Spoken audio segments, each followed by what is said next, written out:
Alright, this is a video about the literary toolbox document and kind of how to use it and what's on here. So first of all, I'll tell you, this is a honkin' document. There is a lot, like if you scroll through, you're like, oh my god, all these pages. So before you get overwhelmed, just know it's there. You don't have to, you're not responsible for like every piece of information here. The purpose of this is so that if you I'll explain it in a minute. The purpose of this is to give you an overview with like examples and things like that, so that you can use this to help guide your analysis and pick out really good evidence from the text from the short story that you're going to use.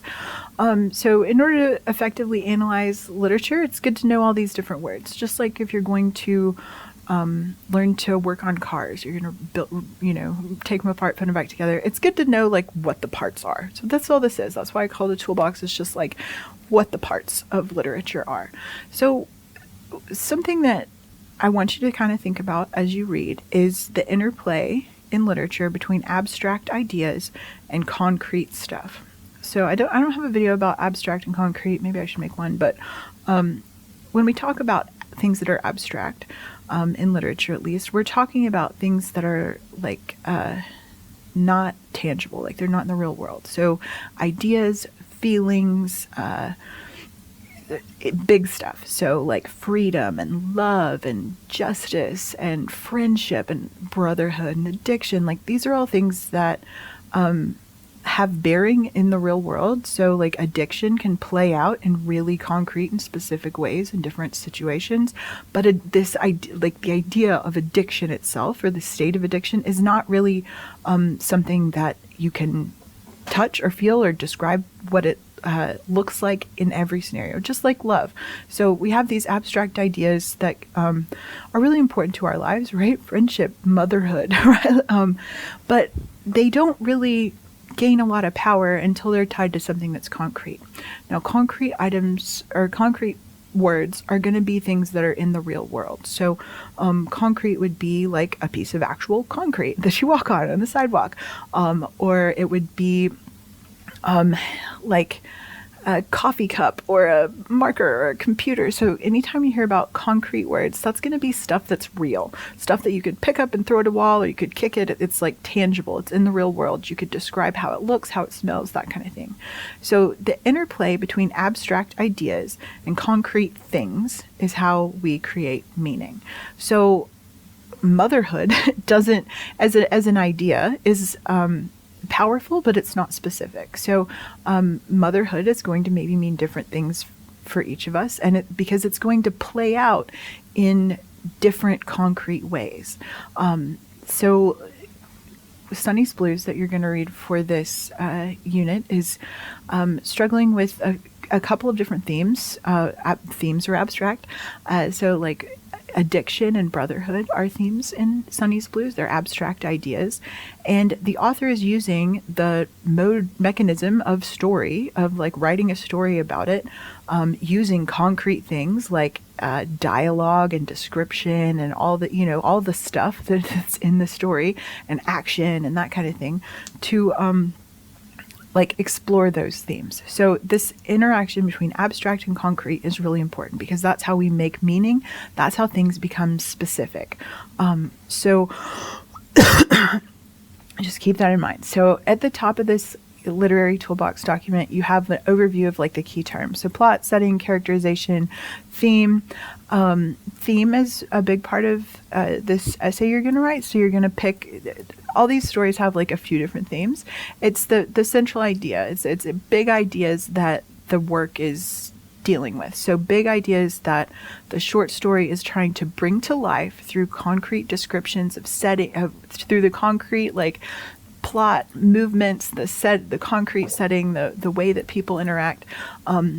That's kind of how those things work together. So we're going to have an idea, like an abstract idea, that plays out in a specific real world scenario. Symbolism, point of view, tone, mood, all of this stuff. These are all things that like work together to create meaning in literature. So you can read through this. Symbolism is just symbols is where one thing stands for another. So a heart, like the shape of a heart, stands for love, that kind of thing. Just like, yeah, there's tons of different examples in literature. Conflict is the central problem or struggle. So like all stories, everything in life is about conflict, kind of, and that can be good conflict, right? It can be like falling in love or something. But there's always a conflict in stories that the author is kind of trying to deal with or explore. And a lot of times it has to do with the theme, right? So if one of the conflicts in Sunny's Blues is this idea of addiction, and it's like this struggle that one person has, but also his family has, and also that their whole community has. So that's a big theme. So conflict can go into theme, and then theme plays out in setting, characterization, dialogue, all of that. So the big takeaway here is that all these things like work together to create the whole. And in order to analyze literature well, we're going to kind of break down these different parts to see how they work together in a particular story. So this first page or so, up here is all just the general terms shortly stated that you need to know to start analyzing literature. Then, so that's all here. There's and then it gets more specific. So that first page is just general stuff, and you'll notice that. Oh, sorry, too much scrolling. Back up here in the general definitions, there's a definition of plots. That's the sequence of events. Well, that's not all there is to it, of course. What fun would that be? So there's also a big section down here that talks about different elements of plot. So there's like exposition in the beginning where we learn about how things are going and inciting incidents. So like something happens, right? That causes some tension, and that tension builds until like some big moment. And then there's some kind of resolution. Something changes over the course of the story. So this first page or so up here, the key terms is broadly stated, and then you can scroll down further and you know use this navigation if you want to scroll down further and find more specific information about plot. See, there's all sorts of different plot information here. Same for setting. There's lots of different information about setting. So I would read this over just so you know what's up. Remember, I didn't make you I don't like to make everybody buy a textbook. So this is kind of taking the place of the textbook in terms of like background reading kind of stuff. So characterization, that's just like how the characters work. It can be direct or indirect. So read through this. It's hopefully not too bad. Especially read this through this theme stuff. There's different, like if you look here, man, I'm scrolling too much. I'm sorry. So again, themes, the underlying like big idea, message, like the abstract concept that's being dealt with in concrete terms in the story.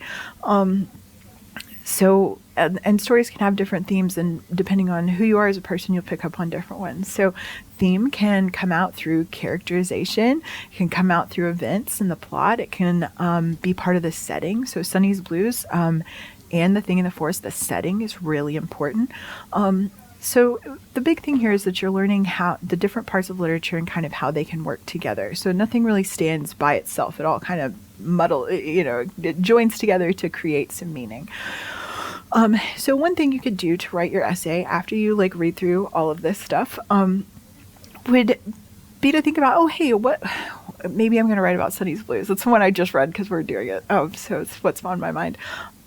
So let's say I'm going to do Sunny's Blues, and I want to write about this theme of addiction.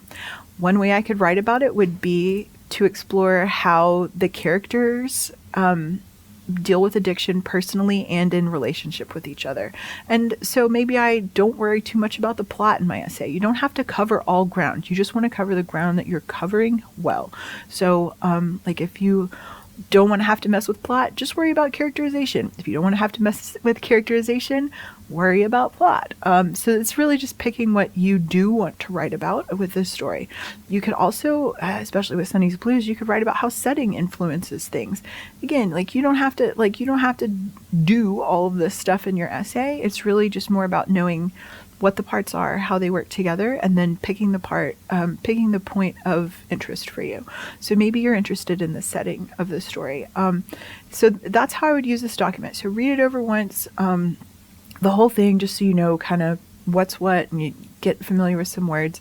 But then as you read the short stories, notice the themes involved that are being played out there. So what kind of conflict, what kind of struggle is happening?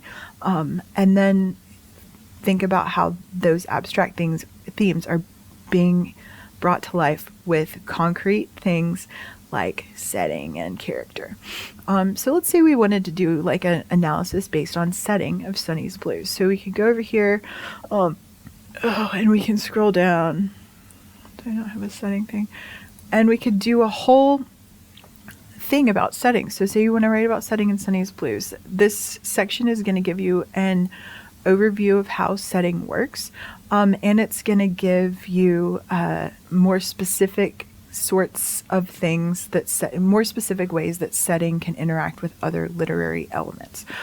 So look through this. Again, for your essays, I don't expect, you're just supposed to pick one, right? Like you just pick one story, pick one theme, and maybe a couple of literary elements, but you don't have to do all of it. So you shouldn't be like, okay, the setting and the characterization and the plot, like you're just not going to be able to cover that much ground in 800 to 1,000 words.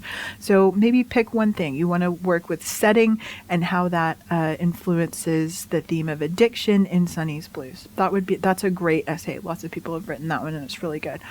You can also talk about, or you could decide to talk about characterization, anything like that.